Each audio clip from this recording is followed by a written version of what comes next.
एक ऐसी जगह की कल्पना कीजिए जो वक्त में कहीं खो सी गई है, जहां डाकुओं का राज चलता हो, जहां हर पत्थर में देवता कैद हों और जहां एक अकेला इंसान उन पत्थरों की आवाज सुनने की हिम्मत करता है। ये कहानी है बटेश्वर की, डाकुओं, देवताओं और एक जिद्दी आर्कियोलॉजिस्ट की कहानी। ये कहानी शुरू होती है भारत के दिल में, चंबल के बीहड़ों में। हाँ, वही घाटियां जिनका नाम सुनते ही पता है दिमाग में क्या आता है। बंदूकें, बगावत और डाकू। घना जंगल, ऊबड़ खाबड़ जमीन और एक ऐसी गहरी खामोशी जिसमें सदियों के न जाने कितने ही राज दफन हैं। और इसी खामोशी के बीच 25 एकड़ के विशाल इलाके में फैले हुए थे 200 टूटे हुए मंदिर। ऐसा लगता था जैसे किसी ने एक खूबसूरत, शानदार शहर बनाया और फिर उसे ताश के पत्तों की तरह ढा दिया हो। हर तरफ बस बिखरे पत्थर, टूटी मूर्तियां, गिरे हुए खंबे, एक पूरे साम्राज्य के खंडर। लेकिन ये कोई आम खंडर नहीं थे। नहीं, ये थे दुनिया के सबसे बड़े जिगसॉ पजल। हजारों लाखों बलुआ पत्थर के टुकड़े जो सदियों से अपनी सही जगह पर वापस लगने का इंतजार कर रहे थे। एक ऐसा राज जिसे सुलझाने के लिए कोई तैयारी नहीं था। ये पहेली आज की नहीं है। सोचिए, 1882 में एक ब्रिटिश आर्कियोलॉजिस्ट अलेक्जेंडर कनिंघम ने इसे पहली बार देखा था और उन्होंने इसे बिल्कुल सही नाम दिया था, पत्थरों का एक जिगसॉ पजल। लेकिन इसे देखने और इसे सुलझाने के बीच एक सदी से भी ज्यादा का वक्त गुजर गया। एक ऐसा फासला जिसे भरने की हिम्मत दशकों तक किसी में नहीं हुई। तो चलिए इस अविश्वसनीय कहानी की परतों को एक एक करके खोलते हैं। हम 5 हिस्सों में देखेंगे कि कैसे पत्थरों के इस गुमशुदा साम्राज्य को फिर से जिंदा किया गया, कैसे खंडरों के बेताज बादशाह से सामना हुआ, कैसे एक सिगरेट ने 3 ताले खोल दिए, फिर डाकुओं से भी बड़ा दुश्मन कौन था, और आखिर में इस अधूरे चमत्कार की आज की कहानी क्या है। तो ये मंदिर बनाए किसने थे? इन्हें 8वीं से 11वीं सदी के बीच गुर्जर प्रतिहार राजवंश ने बनवाया था। ये वही राजवंश है जिसने खजुराहों के मंदिर भी बनवाए। लेकिन बटेश्वर के मंदिर उनसे भी पुराने हैं। फिर 13वीं सदी में अचानक कुछ तो हुआ। क्या कोई बड़ा भूकंप आया या किसी ने हमला किया? सच कहूं तो कोई ठीक नहीं जानता। पर ये 200 मंदिर मिट्टी में मिल गए और चंबल के घने जंगलों ने इन्हें लगभग 500 साल के लिए अपनी गोद में छिपा लिया। तो यहाँ सबसे जरूरी सवाल ये उठता है कि जब 1920 में इसे प्रोटेक्टेड यानी संरक्षित घोषित कर दिया गया था, तो फिर 84 साल तक वहाँ एक पत्थर भी क्यों नहीं हिला? क्यों? क्योंकि इन खंडरों पर किसी और का कब्जा था, एक ऐसी ताकत का जिससे सरकारें भी डरती थीं। हाँ, ये खंडर चंबल के सबसे खतरनाक, सबसे खूंखार डाकुओं का किला बन चुके थे।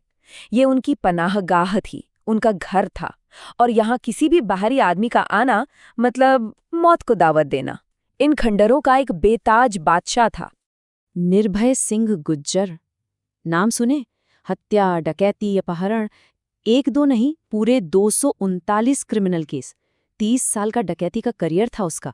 कहते हैं कि चंबल के 40 गांव में उसकी अपनी समानांतर सरकार चलती थी, और बटेश्वर के ये टूटे हुए मंदिर उसका और उसकी गैंग का हेडक्वार्टर थे।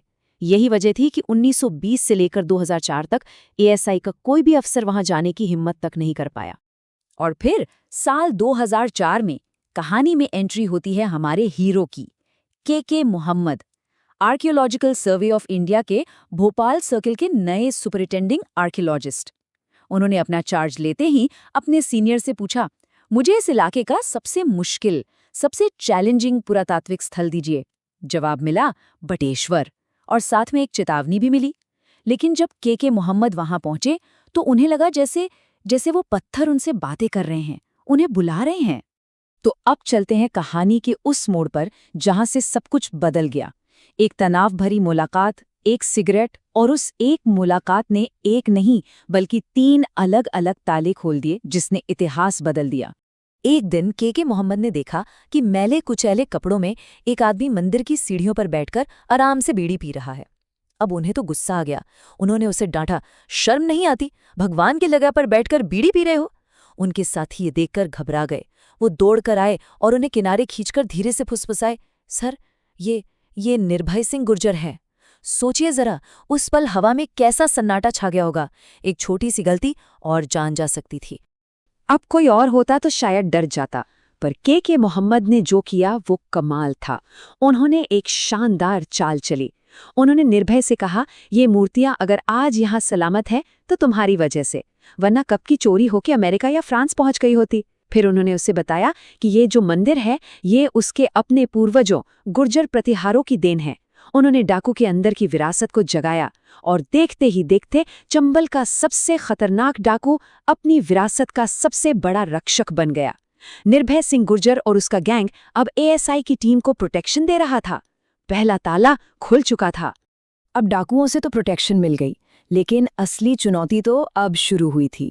सोचकर देखिए, हजारों टुकड़ों से एक ढांचा खड़ा करना है, पर आपके पास ना कोई नक्शा है, ना सीमेंट या कोई दूसरी जोड़ने वाली चीज। इस कमाल की तकनीक को एनास्टालॉसिस कहते हैं।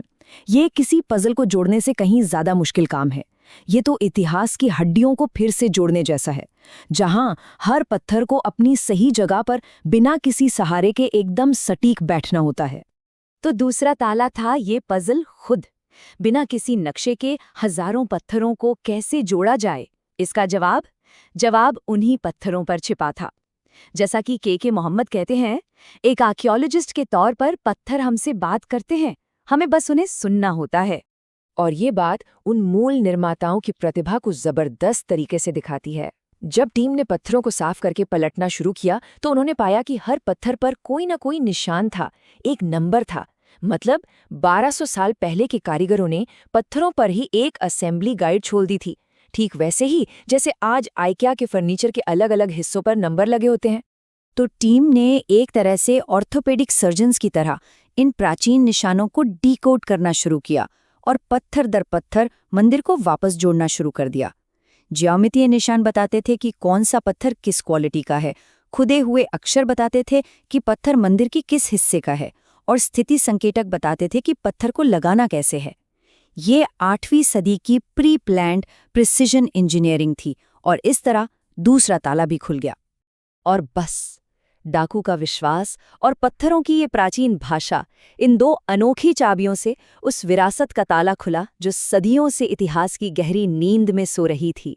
काम तेजी से चल रहा था, सब कुछ ठीक लग रहा था, लेकिन कहानी में एक और खतरनाक मोड़ आना अभी बाकी था। नवंबर 2005 में निर्भय सिंह गुर्जर एक पुलिस मुठभेड़ में मारा गया, और उसके जाने से जो खालीपन पैदा हुआ उसे भरने के लिए डाकुओं से भी ज्यादा खतरनाक दुश्मन ने उस इलाके में अपने कदम रखे। डाकुओं के जाने से जो पावर वैक्यूम बना, उसे भरा खनन माफिया ने। पास की पहाड़ियों में पत्थर तोड़ने के लिए डायनामाइट के जोरदार धमाके होने लगे, और इन धमाकों ने नए सिरे से जोड़े गए इन मंदिरों के लिए एक विनाशकारी खतरा पैदा कर दिया। ये धमाके, जानते हैं, छोटे छोटे भूकंप जैसे थे। बिना सीमेंट के जोड़े गए मंदिरों में दरारें पड़ने लगीं, कुछ तो फिर से ढहने के कगार पर आ गए। ये माफिया इतना ताकतवर था कि उसने अधिकारियों पर गोलियां चलाईं, और एक आईपीएस अफसर की तो हत्या तक कर दी गई। मोहम्मद साहब को अब एक दूसरी और शायद ज्यादा मुश्किल लड़ाई लड़नी थी। उन्होंने प्रोटोकॉल तोड़ा और सीधे कई प्रभावशाली राजनीतिक और सामाजिक संगठनों को चिट्ठियां लिखी, ताकि सरकार पर कार्रवाई करने का दबाव बनाया जा सके। तो डाकू, डायनामाइट और एक अकेले इंसान का इतना बड़ा संकल्प, इन सब के बाद आज बटेश्वर कहाँ खड़ा है? आज इसकी कहानी क्या है? ये जो बदलाव है ना, ये किसी चमत्कार से कम नहीं है, बल्कि चमत्कार ही वो शब्द है जो डाकुओं ने खुद इस्तेमाल किया था जब उन्होंने पहली बार इन मंदिरों को जोड़ते हुए देखा। जो जगह कभी डर और खौफ का दूसरा नाम थी, आज वो इतिहास और कला का एक अद्भुत संगम बन चुकी है। लेकिन ये चमत्कार अभी अधूरा है। देखिए, करीब 200 मंदिरों में से 80 को तो फिर से जिंदा कर दिया गया है, पर 120 से ज्यादा वो आज भी खंडर हैं। वो अपनी कहानी कहे जाने का इंतजार कर रहे हैं। काम आज भी जारी है, लेकिन रफ्तार अब काफी धीमी है। बटेश्वर की कहानी दिखाती है कि एक इंसान का पक्का इरादा क्या कुछ हासिल कर सकता है। ये सिर्फ पत्थरों को जोड़ने की कहानी नहीं है, ये हमारे टूटे हुए अतीत से हमारे रिश्ते को जोड़ने की कहानी है। और ये हमें एक आखिरी सवाल के साथ छोड़ जाती है कि अगर हमारी अपनी विरासत के गुमशुदा पत्थर हमें पुकारें, तो क्या हम उनकी आवाज़ सुनेंगे?